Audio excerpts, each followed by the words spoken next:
At ang pag-uusapan po natin ngayon ay tungkol po sa paano natin ma-attain o ma-achieve ang ating pong normal blood pressure.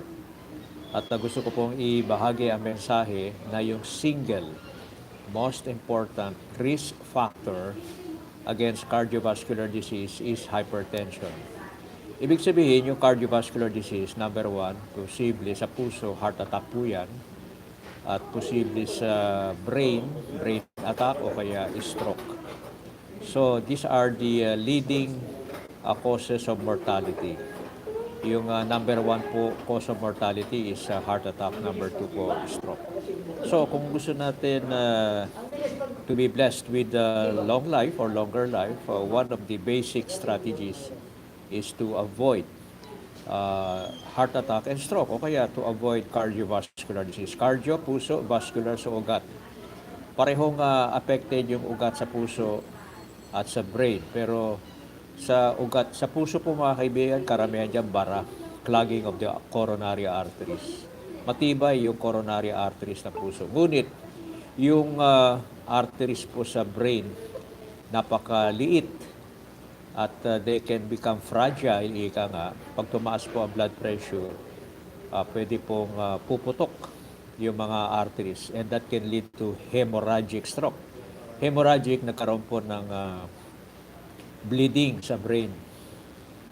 At posible rin po na nagkaroon ng bara o kaya clogging sa brain natin and there will be lack of blood supply in the brain area and that can lead also to stroke. Kaya mas matindi po sa utak. So mahalaga po mga kaibigan, one of the strategies is to ensure na yung blood pressure po natin normal. Ngayon po, pag-uusapan natin ang some of the specific steps, yung mga natural methods that will help lower the blood pressure. Pero unang-una po mga kaibigan, I would like to make a disclaimer na itong discussion na to ay for educational purposes alone. We are not here to treat, diagnose, cure, or even prevent disease. Ang goal po natin ay magkaroon po tayo ng educational knowledge on cardiovascular disease, especially on blood pressure. At kung meron po kayong, let's say, high blood, o gusto po natin malaman kung tayo po ay high blood o hindi, at kung gusto natin malaman yung ating normal blood pressure, always go to your, let's say, attending physician. Sa barangay po, punta po sa health center. Meron po doktor doon o kaya nurse. May dala po kayong notebook. At isulat po yung petsa, yung oras na kinunan po kayo ng blood pressure reading. Sapagkat mga kaibigan, yung blood pressure, hindi lang yan minsan. Madalas, actually, to be ideal, mga 3-5 beses po, chine-check yung blood pressure natin sa loob po ng mga 2 linggo. At from there, we will average your blood pressure reading. So we will now know what is your usual blood pressure and we will know what is normal to you. At doon pa lang natin malalaman kung siya po ay elevated o hindi. Kasi po iba-iba po yung normal. Bagamat generally speaking, yung normal blood pressure po is 120 systolic to 80 diastolic. Yan po yung general normal. Kaya lang, yung talagang normal value depends on the person. Kaya mahalaga, titingnan natin yung average normal blood pressure and then show it to the doctor. Ulitin ko po, yung para natin po malaman kung ang ating blood pressure ay normal o hindi lang minsanan ang kuha. At ang para malaman po yung blood pressure po natin, that is through the use of instrument like the sphygmomanometer. Ideally, the mercurial type, pero medyo parang pa-phase out na po yan dahil sa of the presence of mercury, which is a very dangerous substance. Meron po yung parang electronic, depende po yan sa let's say, sa quality ng battery life. At pag okay naman po, accurate naman po siya. Okay? So, meron naman yung parang sa spring na sphygmomanometer. Pwede rin po yan. But the important thing is to know if our blood pressure is normal. That's the first step. And to know, we have to take it several times. For example, pagkagising po sa umaga, kunin po yung blood pressure. So yung sinasabing resting blood pressure. Hindi pa nga tayo kumikilos, alam na natin yung blood pressure. Tapos bago tayo lumabas ng bahay, halimbawa, bago lumabas para mamalengke o kaya magtrabaho, kunin uli yung blood pressure reading. Isulat po sa notebook.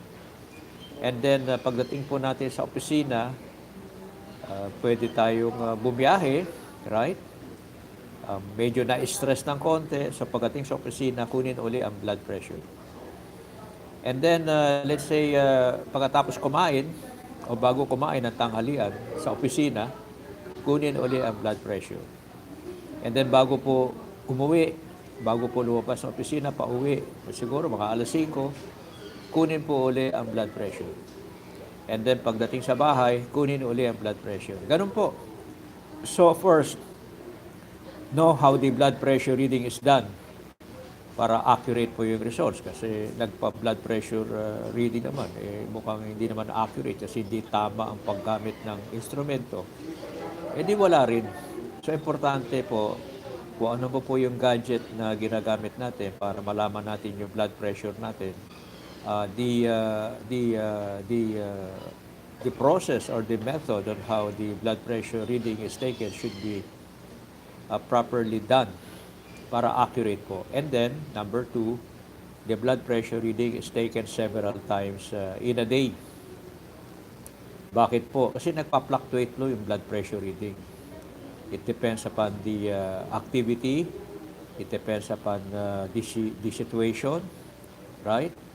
And then, kunin po yung average. Ang goal po natin na yung blood pressure ay nasa normal level. Hindi po masyadong mataas, hindi rin po masyadong mababa. Kasi pagka mataas yung blood pressure, hypertension po yun. Pagka sobrang baba ay hypotension. Pareho hindi okay yun. So we need to be able to monitor it. And then, ipakita po yung listahan sa inyo pong doktor and then kukunin uli po niya yung blood pressure nyo. At yung doktor po ninyo ang magde-decide kung kayo po ay high blood o hindi. Iba yung blood pressure sa hemoglobin. Kasi napansin ko po, madalas iba pinaghalo. Pag sinabing sa dugo, pwedeng ang tinutukoy niya high blood pressure o kaya tinutukoy niya yung sa anemia, yung red blood cells. The count of the red blood cells. Iba po yun. Iba po yun. Yung isa sa red blood cell, yung isa po sa presyon sa circulation. Very important. Bakit po very important? Because hypertension is the single most important risk factor against cardiovascular disease. Translation: the risk factor is the one that will lead to the problem, let's say heart attack and stroke. And the number one is hypertension. Kaya kung tayo po mga kaibigan would be able to have normal levels of blood pressure, we have done a very significant step to avoid cardiovascular disease. Bakit natin dapat tutukan to? Kasi yung cardiovascular disease, heart attack, and stroke are the number 1, number 2 causes of mortality or death. Walang gamot ang death, di ba? Mortality kasi ang pinag-uusapan natin. Namatay na. Iba yung sa nagkasakit, morbidity po yun. Pag nagkasakit, siyempre, pwede pa yung gamutin, pwede gumaling. Pero pagka namatay na isang tao, siyempre, alam na natin, wala na. So, yun ang tututukan natin. Ngayon, pag-uusap, kasi pag mataas ang blood pressure, mahalaga, ay may gamot tayong iniinom. Kung maaari nga, ayaw natin ng gamot, di po ba? Kasi may mga side effects ng gamot, lalo na kung long term. Ngunit, walang choice. If the benefit will outweigh the risk, which is heart attack and stroke, pwede natin pagtigaan yung side effects man kung meron. Tsaka pag iniinom naman po natin yung mga gamot ng tama, kasi po nireseta ng doktor sa atin, that should outweigh the possible, let's say, side effects. So, yan po ang idea, no? Kaya madalas maririnig natin pagka umiinom po ng gamot para sa blood pressure, sasabihin, ito po yung aking maintenance. Pag sinabing maintenance, yan po ay regular na iniinom para ma-maintain po yung blood pressure level sa normal level. At yung maintenance dose po mga kaibigan is the maintaining the drug to be given and the dosage to be given. Yan po ay hindi pare-pareho. Yan po ay is being tailored and determined by the attending physician. Kaya iiwasan po natin na halimbawa may high blood yung kaibigan natin at ang suspect mo may high blood ka rin. Madalas sasabihin natin, anong gamot binigay siya dito? Ano iniinom mo? Sige, yan na rin iniinumin ko. Mali, mali. Kasi po ang maintenance, yung medicine and drug, yan po ay being tailored or adjusted by the doctor to the patient. Iiwasan din po natin mga kaibigan na tayo po ay pupunta sa butika at minsan wala tayong medical consultation. Tinatanong natin doon sa sales clerk, ano ba ang magandang gamot sa blood pressure halimbawa?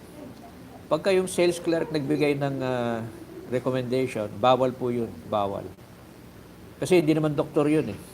Kaya lang minsan nakikita ng sales clerk kung ano yung usual na pinapainom sa high blood. So may idea sila. And sa kakulitan ng kliyente, ng customer, nababanggit nila na ito iniinom ni ganito. Yan po iiwasan natin. Yung mga drugs, mga kaibigan, na merong RX. Ibig sabihin ng may RX, kailangan ng evaluation ng doktor at kailangan ng reseta ng doktor. At bawal ibigay ang gamot na RX na walang reseta. Bawal po yun ayon sa batas.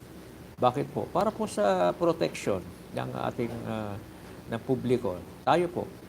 So, yan, binibigay ko yung mga ideas, no, para maliwanag po mga kaibigan na ini-emphasize ko po na siguraduhin natin na normal yung blood pressure natin. At kung high blood po tayo, siguraduhin natin na iinom natin yung gamot ayon sa reseta ng doktor na sinasabing maintenance. At bakit mahalaga yung blood pressure? Kasi yung blood pressure po can lead to heart attack, it can lead to stroke. Ngayon, meron po yung sinasabing non-pharmacological intervention to help support a normal blood pressure. At yung sinasabing non-pharmacological, ibig sabihin, hindi drug, hindi gamot. At posible mga kaibigan, pagka mild pa lang yung hypertension o kaya nag-uumpisa pa lang, posible po mga kaibigan that one can lower the blood pressure without even the intake of drugs. Kaya yung drug, yung anti-hypertensive drugs, nire-reserva na lang po natin yan mga kaibigan. Kung medyo hindi na po natin nakukuha sa non-pharmacologic intervention, yung maintenance of blood pressure. And then we can also do it at the same time. Meron na tayong drug na iniinom at meron pa tayong non-pharmacologic treatment. So yung aking i-discuss mga kaibigan ngayon, ito po yung sinasabing non-pharmacologic treatment. There are several steps that you can take that can help lower blood pressure naturally. Ang una mga kaibigan, nababantayan natin yung asin, sodium related, because sodium is one risk factor that can lead to hypertension. Pero hindi naman po lagi kasi ito po lalo na yung mga sinasabing sodium sensitive o kaya konting taas lang ng sodium o kaya asin sa ating katawan, tumataas kaagad yung kanilang blood pressure. At usually it is recommended, especially from the American Heart Association sa Amerika, na mga 3,400 milligrams of sodium a day. Okay, so usually po, wala na tayong idadagdag na asin sa ating pagkain. Yung usual na sinama sa recipe. Kaya pag nagluluto, di ba, naglalagay ng konting asin, di po ba? Usually yun, kuha na yung quota ng mga 3,000 milligrams of sodium. Usually. Kaya kung kakain tayo at ang feeling natin parang mukhang kulang sa lasa, matabang, gusto natin maalat ng konti. At dadagdagan natin ng mga, let's say, toyo halimbawa. May sodium yun kasi maalat yun o kaya bagoong. Malamang, we would be eating more than the requirement.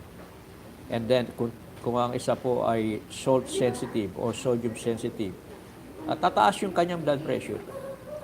So be aware that by eating less salt, pag sinanay natin yung dila natin na hindi salty yung food, pag nasanay, masarap na rin ang pagkain. Kaya lang mag-a-adjust po ng mga 2 linggo siguro. Kaya usually, pag ang feeling natin walang lasa, hindi maalat, dadagdagan natin. Pero sa totoo lang mga kaibigan, sasanayin lang natin ang ating dila. Kung for 2 weeks hindi tayo gumagamit ng asin, o kaya toyo, o kaya bagoong, the time will come, masarap na rin ang panglasa. Kasi nasa dila lang po yan. Nasanay lang halimbawa yung dila sa, let's say, maalat na pagkain. Pag hindi ni maalat, hindi na, di ba? Nawaya ba? So, eating less salt is already one simple way, non-pharmacologic. Lalo na nag-uumpisa, pwede na pong ma-regulate yung blood pressure. Welcome po, Mr. Tulis, at welcome din po sa ating pong mga nakikinig from Australia, halimbawa. Welcome po.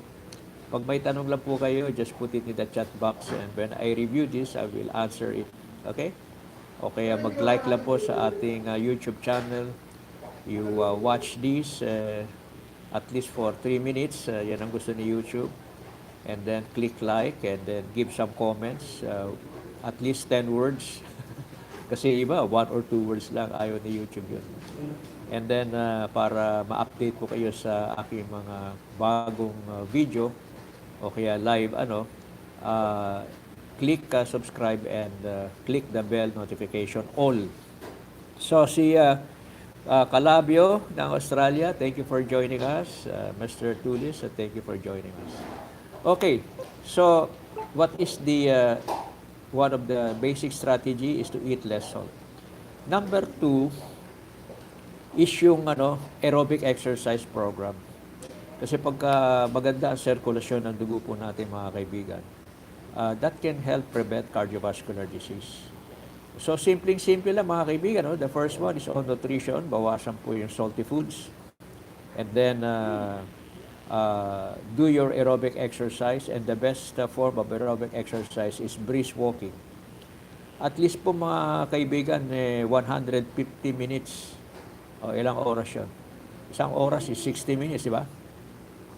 So, 2 hours is 120. 150, so mga 3 hours. At least 3 hours of aerobic exercise every week. Diba? Actually, 30 minutes lang na araw-araw, pwede na. Yung brisk walking. Pero kung kayo po ay merong medical condition, o kaya 40 years old and above, before you undertake any exercise program, consult your doctor first para i-adjust po niya yung inyong pong exercise prescription. Because I'm giving you an exercise prescription like 3 hours or 30 minutes daily. That is generic. Kung wala po kayong medical condition at below 40 years old, you can start anytime. But maski may sakit na po dati, may diabetes, may high blood, mataas ang cholesterol, tanong, pwede ba mag-exercise? Of course, pwede. Kaya lang, you have to be under the supervision of your doctor. So I'm giving you the idea. The exercise is about 30 minutes every day. And then kung hindi po kayo dati nag-exercise, above 40 at meron pong medical condition, inform your doctor, i-adjust niya ang inyo pong exercise. But one way to know kung tamang-tamang exercise niyo, let's say nag-exercise po kayo ng 30 minutes, yung brisk walking. Yung first 5 minutes mga kaibigan, pasyal-pasyal ang lakad. After 5 minutes, you now start walking as fast as you can. Pagkatapos, pagka nasa mga 20 minutes na, 30 minutes, you start to slow down in your walking for 5 minutes. And then, immediately, after 5 minutes, you take your pulse rate. Bilangin po ninyo 1 full minute. The general guideline, it should not go beyond 200 beats per minute. Pag umabot po yan ng 200 beats per minute, ibig sabihin sobra ang inyong exercise. You have to slow down or slower the pace of walking and make it shorter. Yun po ang general guideline. Pero kunyari, you have the budget. Magpa-treadmill test na. Yan ang pinaka-accurate. treadmill test na pinapalakad po kayo, pinapatakbo po kayo, may ECG nakakabit sa inyo, binabantayan yung inyong respiratory rate, pulse rate, heart rate, nakuha niyo po. Even your oxygen level sa high-tech na treadmill is being measured. And the cardiologist will let you run as long as possible, as permitted, short of having a heart attack. Di ba? So, malalaman na ng doktor, hanggang dito lang ang kaya mo. So, sa sunod, ito na gagawin natin. So, yan po yung idea, ano? Kaya lang, minsan, hindi nga po nag-treadmill. So, I gave you a general idea. 30 minutes brisk walking every day and taking your pulse rate immediately after, let's say, 30 minutes, huwag lalampas ng 200. And then, after resting for about 10 minutes, di ba? Nag-slow down ka na. Kunin uli yung pulse rate. It should be below 100 beats per minute. Pagka highly elevated pa rin, mukhang nasobrahan nata ang exercise. So, dalawa na, no? Two important non-pharmacologic, let's say, steps to help lower blood pressure. Eat less salt and then have your daily aerobic exercise in your diet. Another component is to add more potassium to your diet. Di ba yung sodium bawas, pero yung potassium dagdagan. At ang potassium po, nakukuha po yan halimbawa sa prutas, and one of the best is saging, di ba? Yung mga melon, yung mga oranges, apricot, avocado, yan. Maski nga yung mga tomato, ayan, rich in potassium po yan, mga kaibigan. Yogurt, yung milk, okay? So kung kayo hindi vegetarian, tuna, salmon o salmon, yung mga green leafy vegetables, mataas po yan sa potassium. Yung beans, nuts, tsaka mga seeds. So when you have, let's say, adequate amounts of potassium in your diet, that will help lower blood pressure. And it will also help reduce the effects of sodium. Kasi yung dalawa na yan, kumbaga sa boxing, lagi yan naging sparring yung dalawa na yan. But what I would like you to get as an idea, my dear friends, is to reduce sodium and to increase potassium. Yun po. Okay po? So, and then exercise. And then, siyempre, kasama na rin dyan po yung iwas sa alak. Kasi po, yung alak, mukhang nandyan yun lagi, di ba? Walang syudad na walang nagbebenta ng alak, so marami ata umiinom ng alak. Ideally, Tito Taylor po tayo, you don't drink alcohol, but if you are drinking alcohol, you have to limit the alcohol consumption. Because before, we stated that research have shown that small amounts of alcohol may be beneficial. Pero recent studies show that any amount of alcohol can be dangerous to one's health. Dati, drink moderately, di ba? Lalo na yung mga wine, let's say, yung mga grape wine, parang pumapayag tayo na, tsaka ano lang yan, one shot. Hindi po yung inubos mo isang bote. Right? But recent studies have shown that any amount may be dangerous. The more alcohol, the more dangerous it can be. It's dose related. So, if ever you will be taking alcohol, probably you must be sure you're taking it in moderation, right? Or you have to consult your doctor. So, yan, pag sinunod nyo po yung mga kaibigan, that will help regulate your blood pressure.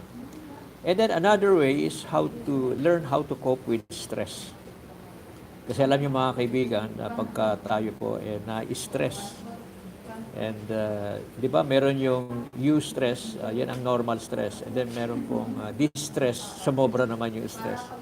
Kasi kailangan din natin ng konting stressor to keep us alert, right? But you must know how to cope with stress. Alamin po ninyo yung sinasabing stress triggers na minsan di mo na alam, sumisigaw ka na, mataas na boses mo, galit ka na, wala ka na sa mood, di ba? Yung mga ganyan-ganyan. Pagka ganyan po ang ating sitwasyon, tumataas po yung blood pressure natin. Marami nga nababalitaan, nag-aaway, nagsagutan, and then after that, inatake sa puso, di ba? O kaya na high blood, na stroke. Why? Because undue stress, na sinasabing distress, can lead to blood pressure elevation. But the good news, this can be, let's say, regulated. One way is i-search niyo po sa aking YouTube channel. Meron po akong lecture tungkol po sa 7-day affirmation program. Na meron tayong affirmation every day na memorizing at pag-aaralan. So there are 7 affirmations for the entire week. And then pag-memorize na po ninyo yung 7 affirmation, that will help you cope with stress. Kasi po ang nangyayari niyan, with the affirmation, you have what you call reframing your mindset. Inaayos mo na yung thinking process mo, yung mindset mo right from the start. Inuunahan mo na yung negative thoughts. So, hanapin lang po niyo yan sa aking YouTube channel. I suggest you apply it kasi isang linggo po yan. Yung 7-day affirmation program. Kasi po, yung ating pong mindset o kaya way of thinking will determine the reactions in our body. Kaya minsan hindi natin namamalayan, konting pitik lang, may nabanggit lang yung kausap natin na medyo sinasabi lang uminit yung ating tenga, namula yung ating mukha, parang napikon tayo, ika nga. Aba, tataas kagad ang blood pressure. May nasabi lang, di ba? Usually, among sa mag-asawa, dahil sa, ano na sila, kabisado nilang bawat isa. Kayang pikunin yung partner, yung kanyang partner. Alam niya yung ano yung ayaw niyang pakinggan, sasabihin niya. Parang kuminsan sa pagsasama, nagkakaganunan, nagkakapikunan. Sa pamilya, magkaibigan, or to anybody, right? Pero minsan mga kaibigan, kung pag-aaralan natin, nasa mindset lang po yan eh. So, you must have the affirmations in advance. Para sa umpisa pa lang, pagising sa umaga, positibo na kaagad yung ating outlook. So when some challenges would come, then you would know how to cope. Kasi nga, inunahan mo na. Okay? So, i-search po yan mga kaibigan. Ano? And then meron din akong lecture on how to use the mind in healing. Meron akong mga lectures na mahahaba, 2 oras, 1 oras. Ang gawin po ninyo, kung may oras nyo, pakinggan nyo ng buo yan kasi marami akong tinuro doon. Malay mo yung hinahanap mong impormasyon na sa gitna o kaya nasa huli. Pero ang gagawin ko mga kaibigan, kasi nirealize ko na marami naman po walang oras na manood ng 2 oras, 1 oras. Lalagyan ko ng index yung mga mahaba kong lectures. Kaya ang gagawin ko, papakinggan ko uli yung mga ni-lecture ko na yan and then I will index the important points and I will have it listed down sa description ng video. Kaya kung kayo po nagmamadali, you can go directly to the item that interests you. Right? Nakuha niyo po? Gagawin ko po yun para sa inyo. Pero I would strongly advise, if you have the time, you try to listen at least, let's say 5 minutes every day, 10 minutes. Yung konti-konti na yan, meron ko yung mapupulot. Anyway, yung YouTube naman, kung saan ka tumigil previously, pag bumalik ka, doon uli. Okay, meron kayong notebook, orasan po ninyo, 10 minutes, 20, 15, para kung papanoorin nyo uli, you just simply go directly to the time that you left the video. Okay po, no? So, those are the simple ways on how to lower your blood pressure na wala tayong gamot na ininom. So, yung eat less salt, aerobic exercise, brisk walking, and then taasan po yung potassium sa diet, and usually that is through fruits and green leafy vegetables. We limit the alcohol intake and we do stress management. Di ba? Yan po yung mga strategy. And you have to do this immediately, even though your blood pressure is not elevated, because this will help maintain our blood pressure. At kung mataas po yung blood pressure ninyo, you have to take medicine as necessary and then still do this non-pharmacologic approaches. Welcome po, Hermine Montilla, for joining us today. At sa iba pa, kung may mga tanong po kayo, you just simply type in your question. Uh, Daily, I would try to give at least 30 minutes lecture para maikli lang po. And then we'll be talking on different topics. So, if you like our lecture today, all you to do is to click like, put in your comments, share it by email or by chat, and then click the subscription button and bell notification all para you will be updated when I have a new video. Okay, so God bless mga kaibigan. Ito po ang inyong lingkod, si Dr. Arlie Macasiano Imperio mula sa Pilipinas. At tayo po ay laging nakapokus sa prevention. I had my master's in public health, kaya nga po, yan po yung aking pong specialty. Always point to God, who is the source. Point to God, who is the source of our life and health. And then always remember that prevention is always better than getting the best cure. And also remember that health may not be everything, but the moment we lose our health, we lose everything. Focus on our health because this is the gift that God has given us, and how you and I take good care of our health is how we show appreciation to the Creator who gave us life in the first place. And then number 2, focus on having your own livelihood program that will continue on even beyond retirement. And then number 3, be sure you leave behind a legacy to the next generation, to our children and their children's children. And while we are here, let's do our best to make this world a better place. So God bless po until our next broadcast.